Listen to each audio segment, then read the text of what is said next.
आपने हमेशा देखा होगा अपने घर के आसपास गली मोहल्ले में एक ऐसा बंदा होता है जो इतना ज़्यादा रिच लगता है। रिमेंबर, उसके पास ऐसा लगता है कितने सारे पैसे हैं और हर चीज़ जो हम सोचते हैं ना वो उसके पास सारी चीज़ अवेलेबल होती है। भले ही चाहे उसके पास गाड़ी हो, एकदम नए कपड़े हों और क्लासी कपड़े जिसको बोलते हैं सेक्सी कपड़े, ये सारी चीज़ें उसके पास होती हैं। और आसपास के लोग ना हमेशा ये सोच रहे होते हैं, यार ये ऐसा करता है क्या है, कहीं काला पैसा तो नहीं कमाता, ब्लैक मनी। इस तरीके के लोग थॉट्स रखते हैं। बट आपके पास हमेशा एक माइंड में थॉट आता होगा कि यार इतना पैसा इसके पास आया कहाँ से है, और आपको क्यूरियोसिटी होती है। और फिर आप क्या करते हो कि एक दिन उससे डायरेक्टली जाके पूछ ही लेते हो कि भाई ऐसा क्या काम करते हो जो तुम आए दिन नई गाड़ी, घर और हर चीज़ें आपकी A1 रहती है, एकदम टॉप क्लास रहती है। तो वहीं से आपको ये बताता है बंदा कि भाई मैं एक ऐसा काम करता हूँ जो आप भी करके मेरी तरह रिच बन सकते हो। अब वो एकदम क्यूरियस हो जाता है लड़का कि भाई ऐसी कौन सी बात है कि जो मुझ में और इसमें कमी है, तो ऐसा क्या चीज़ है इसके अंदर। तो आज मैं एक बुक के बारे में बात करने वाला हूँ, वो है the richest man in Babylon. अब उसके अंदर जो इम्पोर्टेंट रोल है ना, वो एक अरकद नाम का बंदा होता है, उसके बारे में है ये कहानी। और ये कहानी सुन के आप अपने आप से एकदम रिलेट करने वाले हो, क्योंकि अभी तक की जो स्टोरी बताई है ऑब्वियसली आपने रिलेट किया होगा। तो पहला जो बंदा होता है वो कहता है कि भाई सबसे पहला रूल है, बहुत सिंपल है, कि अपनी इनकम का ना 10% बचाओ। अब आई नो ये लाइन आपने हर जगह सुनी होगी, हर मतलब आज की डेट में कोई भी फाइनेंस से रिलेटेड बात कर लो कि भैया अपनी सैलरी क्या बचाओ। लेकिन कोई ये नहीं बताता कि कब बचाए, कैसे बचाए, क्या करना है, एक पूरा प्लान क्या होना चाहिए। देखो भाई, मेरे हिसाब से तो आपकी सैलरी मान लो जो भी आपका CTC है, ठीक है, अब CTC जितना भी हो, लेकिन आपको बस दिमाग में इमेजिन करके चलना, मान लो किसी का CTC है 12 लाख, किसी का 6 लाख, तो किसी का 3 लाख, जितना भी है, ठीक है। अब सबके ऊपर डिपेंड करता है, सबके एक्सपीरियंस के हिसाब से, स्किल के हिसाब से। मान लेते किसी का CTC है 12 लाख, ठीक है। एक सैलरी मान लेते, CTC भी छोड़ो, सैलरी मान लेते हैं। अब 12 लाख आपको पता है कि आपके अकाउंट में हर महीने 1 लाख रुपए आने वाले हैं। तो आपका माइंडसेट जो काम करेगा 1 लाख रुपए के हिसाब से काम करेगा।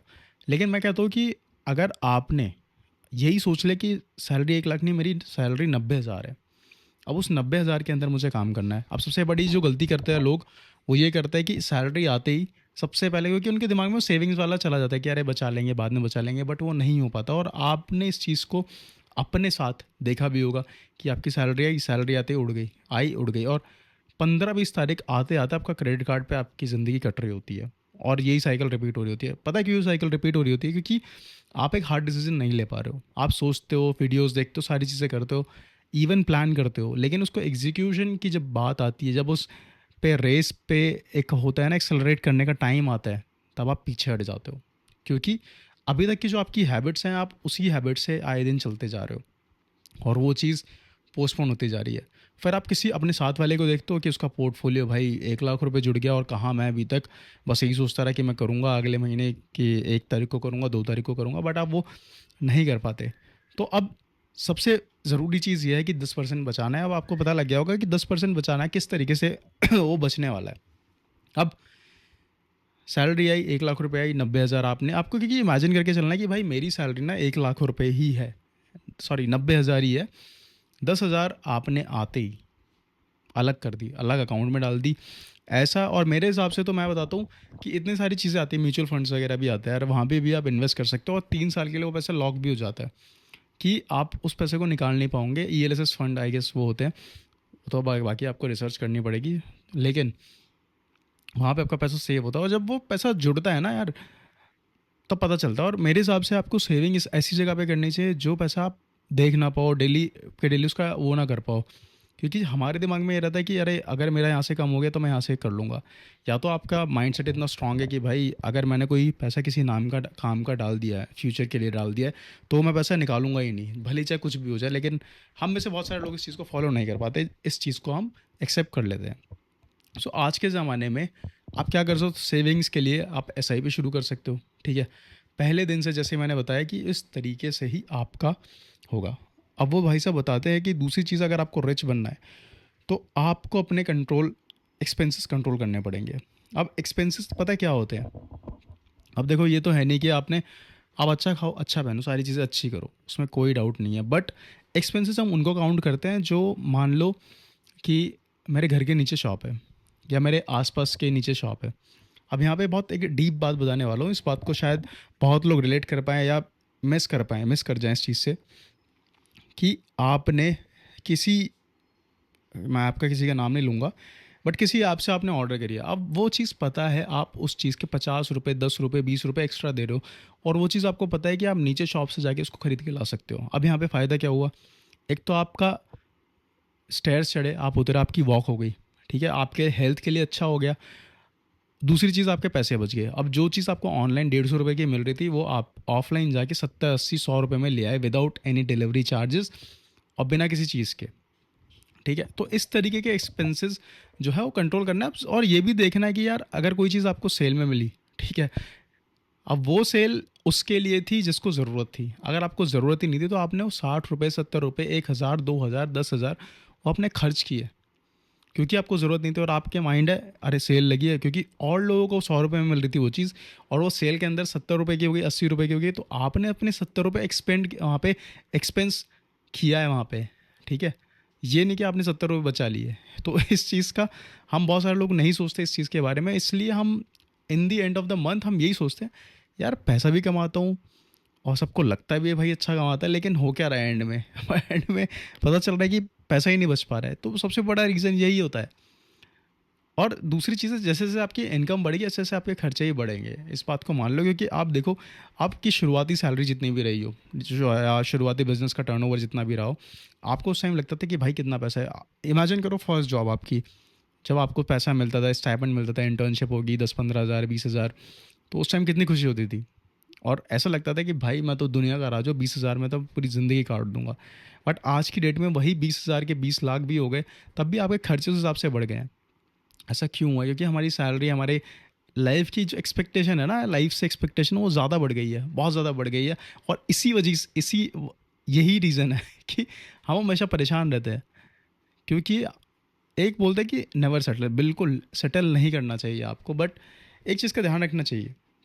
और सच ये है कि यार जो खर्चे हमेशा होते हैं ना इनकम के साथ बढ़ ही जाते हैं, भले से आप कितना भी इसको कंट्रोल करने की कोशिश करो। बट मेरा यहाँ मानना है कि आपको रिच बनना है, तो आप हमेशा लाइफस्टाइल और इन्फ्लेशन से आपको बचना पड़ेगा। अब इन्फ्लेशन क्या होता है, अगर आपको नहीं पता, तो इन्फ्लेशन होता है कि, अब बहुत सिंपल सी चीज़ बता देता हूँ, कि आज से पहले दूध, पेट्रोल, हर चीज़ देख लो, ठीक है? पहले जो पेट्रोल ₹60 लीटर आता था, आज वो ₹100 लीटर आ रहा है। दिस इज़ इन्फ्लेशन, महंगाई। कि आपका जो पैसा है, आज मैं बताता हूँ कि आज से 15 साल पहले लगा लो, ठीक है? 15 साल पहले एक एक रुपये की वैल्यू थी। ₹1 में आपको बहुत कुछ चीज़ें आ जाती थी, नॉर्मल से नॉर्मल। ₹5 में मतलब बहुत बहुत पैसा होता था आपके पास। ₹5, ₹10 में छोले-कुलचे तक खा लेते थे। आज वही छोले-कुलचे की प्लेट आप ₹30, ₹40 में दे के ₹50 में जाके खा रहे हो। टेस्ट नहीं बदला, इन्फ्लेशन। पैसे की वैल्यू कम हो रही है धीरे-धीरे करके। बहुत सिंपल सी चीज़ बता दो, इन्फ्लेशन से बीट करने का सबसे सही तरीका है, इमेजिन करो कि आज से 20 साल पहले, ठीक है? मतलब अभी 2025 चल रहा है।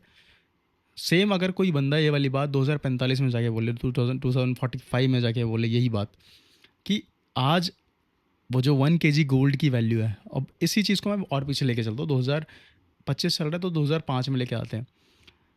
1 किलो गोल्ड में उस टाइम के हिसाब से, उस टाइम पे आपने देखा भी होगा कहीं पे, कि एक मारुति आ जाती थी, ठीक है? मारुति 800 की बात कर रहा हूँ। अब सेम 1 किलो गोल्ड में आज आप जाके मार्केट में BMW खरीद सकते हो। आप सोचो। और उसी टाइम किसी बंदे ने अपना 1 किलो गोल्ड का पैसा जो भी था उस टाइम के हिसाब से वैल्यू, एक हम एस्टिमेट ले लेते हैं, 1 लाख रुपए के हिसाब से ले लेते हैं। 1 लाख रुपए उस टाइम किसी ने अपने पास रखे हुए थे, बैंक में रखे हुए थे या अपने पास कैश में रखे हुए थे। आज उस टाइम के हिसाब से और आज 1 लाख की वैल्यू क्या रह गई है? कुछ भी नहीं। तो ये होता है इन्फ्लेशन। देखिए इन्फ्लेशन एकदम साइलेंट किलर की तरह। देखिए जो दीमक होता है ना, एक बार लग जाए तो धीरे धीरे धीरे सब कुछ खा जाता है। और यहीं पे हम एकदम कंफ्यूज हो जाते हैं कि भाई ऐसा क्या हो रहा है हमारे साथ। तो ऐसे इन्फ्लेशन काम करता है। उस इन्फ्लेशन को बीट करने के लिए, सही में बीट करने के लिए, आपको अपने पैसे को काम पे लगाना पड़ेगा। अब ये नहीं है कि पैसा सिर्फ बैंक में आपका पार्क करके रख दिया एक गाड़ी की तरह, कि भाई जब ज़रूरत पड़ेगी निकाल लिया, तब वो नहीं करना। उस पैसे को काम पे लगाओ यार। अब काम पे कैसे लाओगे? उसको इन्वेस्ट करके।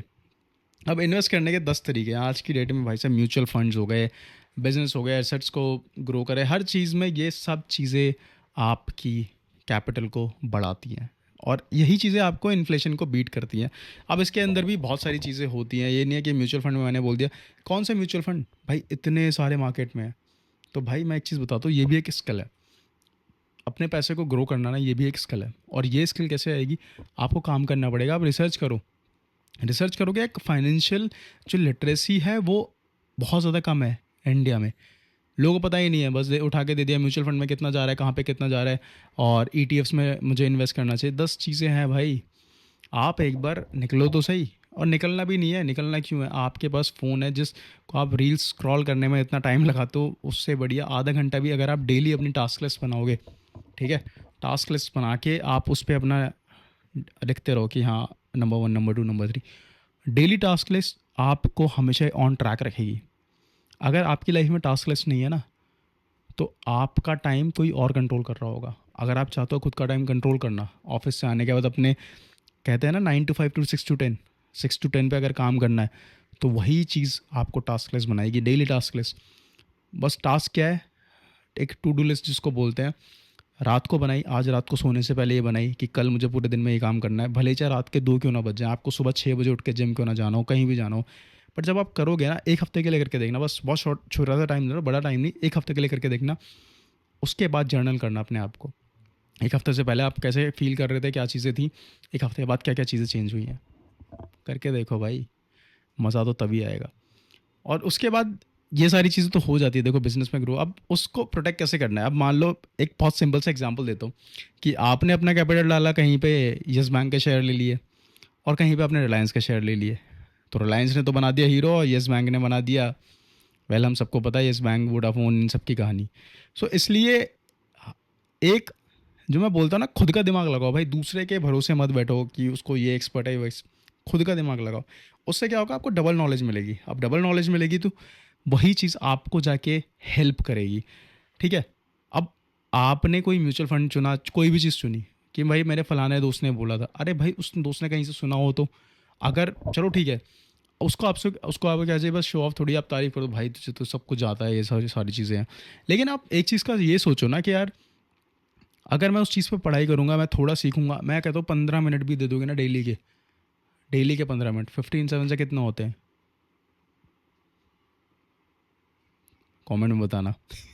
वेल 15 मिनट डेली के दोगे ना, तो आपको खुद पता चल जाएगा कि भाई किस तरीके से ये चीज़ें होने वाली हैं। एक मैं कहता हूँ, कोई भी चीज़ लेने जाते हो आप रिसर्च करो, रिसर्च की आदत डालो अपने आप को। ये नहीं कि उसने बोल दिया अच्छा है, नहीं, जब तक ये वाला एटीट्यूड नहीं बनेगा, आप कैसे कैसे हर चीज़ के लिए, हर चीज़ के लिए आपको करना पड़ेगा भाई, तभी अमीर बन सकते हैं। अदरवाइज़ वही रह जाएंगे कि मिडिल क्लास वाली हालत है, ऊपर जा नहीं पा रहे हैं और नीचे जाना नहीं है, इसलिए मिडिल क्लास है। सो ये जो जल्दी अमीर बनने वाली स्कीम है ना, इनसे तो हमेशा दूर ही रहना, कि 1 लाख का 2 लाख करने वाली, इन सब के उसमें सबका टिप्स समझ रहे हो ना, टिप्स क्या? मेरे दोस्त ने बताया, वो वाला क्रिप्टो ले लिया, और वो जो जितनी भी स्कीम्स होती है आप अपने अंदर मेंबर जोड़ो, तो बिना समझे। और दूसरी चीज़ें, ये टेलीग्राम ग्रुप और ये व्हाट्सएप ग्रुप और सारी चीज़ें, टिप्स वगैरह से इन सब से दूर रहो, अपना इंटेलिजेंस यूज़ करो। आप इंटेलिजेंट बनोगे ना, मैं बता रहा हूँ, आपकी फैमिली का लेवल ही आप अलग कर दोगे। क्योंकि जब फैमिली में एक बंदा भी ऐसा होता है ना कि जिसको, जो और सब टिप्स के लिए नहीं भागता, वो खुद ऐसा बनाता है अपने आप को, सारी चीज़ें, हाँ मैं कर लूँगा, सीखूंगा, खुद से सीखूंगा। ये चीज़ें खुद से सीखने वाली होती हैं यार। ये आज मैं बोल रहा हूँ, चलो किसी आपको XYZ बंदे ने बोल दिया कि ये वाला स्टॉक ले लो, आप, मैं बताता हूँ कब तक, आज फिर अपने, फिर कल आप दूसरे के भरोसे रह गए। तो खुद आत्मनिर्भर बनो मेरे दोस्त, आत्मनिर्भर। और इन सब चीज़ों से ना दूर रहो, स्टॉक टिप्स और ये सब, ये कहीं आपको नहीं ले जाने वाली। हो सकता है बहुत बार बहुत लोग अच्छी टिप्स भी देते हैं, बट बहुत बार ऐसा भी हुआ है कि लोग आपको फंसा देते हैं। वो तो खुद निकल जाते हैं उस सुनामी से, लेकिन आप फंस जाते हो, आप एक मोहरा बन जाते हो, एक बकरा बन जाते हो, फिर कैसे करोगे आप? तो इसीलिए इन सारी चीज़ों से दूर रहना। और सबसे बड़ी चीज़ है, जो अगला पॉइंट है वो बंदा बताता है, कहानी अभी तक चली रही है हमारी, कि आप अपना फ्यूचर सिक्योर करो। मतलब रिटायरमेंट के लिए प्लान बनाओ, ठीक है। अब रिटायरमेंट के लिए प्लान क्या होता है, पीएफ वगैरह होती है, सारी चीज़ें होती है। और एक चीज़ का ध्यान रखना कि भले ही आपने कोई भी चीज़ पैसा जोड़ा हो, इमरजेंसी आ गई हो, ठीक है, चोट लग गई, एक्सीडेंट हो गया, कुछ भी हो गया, शादी वादी कुछ भी, तो कभी ऐसा बुरा मत मानना कि यार ये चीज़ मैंने उसके लिए पैसा जोड़ा था, अब मैं उस चीज़ के लिए तो कर नहीं पा रहा, ये तो दूसरी चीज़ों में जा रहा है। उस चीज़ का बुरा मत मानना। बस एक चीज़ का ध्यान रखना कि वो तुम्हारी सेविंग्स की वजह से ही आज तुम उस पैसे को यूज़ कर पा रहे हो, जो 5 साल पहले तुमने डिसीजन लिया था, ठीक है, आज आप उस चीज़ को कर पा रहे हो, एग्जीक्यूट कर पा रहे हो। और एक चीज़ का ध्यान रखना है कि मैं बताता हूँ कि रिटायरमेंट के लिए तो प्लान बनाओ, ठीक है, पीएफ वगैरह इन सब चीज़ों में आप इन्वेस्ट कर सकते हो। और दूसरी चीज़ है कि फैमिली के लिए इंश्योरेंस, मेडिकल इंश्योरेंस लो, टर्म इंश्योरेंस लो। अब मैं एक बहुत ही एक बहुत मेंटालिटी बताता हूँ कि होता क्या है ना इंडियन फैमिलीज़ में, कि मेडिकल इंश्योरेंस जा रहा है, साल का कितना जा रहा है, 12,000 50,000 जो भी जा रहा है, डिपेंड करता है कितने मेंबर है आपकी फैमिली में। अब एक अंकल कहते हैं कि अरे यार हम तो 5 साल से भरते आ रहे थे, हमें तो कुछ नहीं हुआ, कोई काम भी नहीं है। तो आप उस चीज़ को समझने की कोशिश करो कि 5 साल तक आपने वो चीज़ को भरी, आप कह रहे हो कि, और जब आपका, हम तो यही चाहेंगे ना कि एक जो मेडिकल इंश्योरेंस होता है वो इस तरीके से काम करता है, एक छत, ठीक है, कभी भी नहीं पता ना, कुछ भी हो सकता है, तो वो छत कभी हमारे काम ही तो आती है। अब वो अंकल ऐसे बोलते हैं कि अरे नहीं का हमारा, तो वो अपने छत छत हटा दी क्योंकि यूज़ में नहीं आ रहा था। ये यूज़ क्या करना है भाई उसका, वो तो एक छत की तरह है। खैर, ये सारी चीज़ें आप ध्यान रखना, ठीक है। और यही बोलूँगा एंड में, वो जो रिच पर्सन बोलता है कि असली वेल्थ, पता सबसे बड़ी वेल्थ क्या है, बताओ क्या है, नहीं बता पा रहे, मैं बताता हूँ। वो पैसा नहीं है असली वेल्थ, पता है क्या है, आपकी हैबिट से बनती है आपकी असली वेल्थ। आपकी एक ऐसी स्किल जिसमें आपने एकदम, कहते हैं ना मुझे कोई हरा ही नहीं सकता इस वाली स्किल में, अंधा कॉन्फिडेंस जिसको बोलते हैं, वो है स्किल। और वही स्किल आपकी वेल्थ बनाएगी। अब कोई भी चीज़ देख लो, कोई भी चीज़, लॉटरी सिस्टम आपको टेम्परेरी अमीर बना सकता है, ठीक है, लेकिन जिसके पास स्किल है, अब बता दो कैसे। राकेश झुनझुनवाला, उनके पास ट्रेडिंग की स्किल थी, इन्वेस्टिंग की स्किल थी। Warren Buffett, trading investing, trading भी करी होगी उन लोगों ने, एक स्किल है ना। विराट कोहली, क्रिकेट, अपने आप को हर चीज़ पे उस पे। अब उन लोगों ने तो टिप्स के लिए नहीं गए होंगे वो लोग कि अरे सर आज बस मुझे बता दो आज छक्का कैसे मारना है, या सर आज बता दो ये वाला पोर्टफोलियो 100 टाइम्स 100x कैसे रिटर्न देगा, उसके बाद तो मुझे किसी चीज़ की ज़रूरत नहीं। तो वो आप इस चीज़ को ट्रेन करते रहे, स्किल पे काम करते रहे, तभी तो वो मास्टरी कर पाए। और तभी आज उनके लिए इतने लोग वेट करते, सब चीज़ करते हैं। क्यों करते हैं? आप खुद वेट करते हो, क्यों करते हो? क्योंकि उनके पास स्किल है। सो सैलरी से कभी अमीर नहीं बनते, इस चीज़ का ध्यान रखना। आप अपनी स्किल से अमीर बनते हो। स्किल पे जितना काम कर सको, जितना काम कर सको, ट्रेनिंग्स लो, कोर्सेज करने करो, लेकिन वो ट्रेनिंग का एग्जीक्यूशन भी होना चाहिए। ये नहीं है कि प्लान पेपर सब कुछ मेरे हाथ में था बट मैंने कुछ नहीं किया, वो एग्जीक्यूशन बहुत ज़रूरी है भाई। सो जो आदमी थोड़ा भी इनकम को अपनी डिसिप्लिन तरीके से सेव और इन्वेस्ट करता है, वही एक दिन रिच बन जाता है। अपने मोहल्ले का, अपने एरिया का, अपने शहर का वो बंदा बन जाता है जिसको सब लोग बोलते हैं कि भाई ये कौन सा काम करता है। और ध्यान रखना, रिच का मतलब पता है क्या होता है? रिच का मतलब ज़्यादा पैसा होना नहीं होता। अब एक चीज़ बताओ, इतने लोग हैं, ठीक है, अनिल अंबानी है, इतना पैसा है, हमारे हिसाब से तो अब ना इतना पैसा है।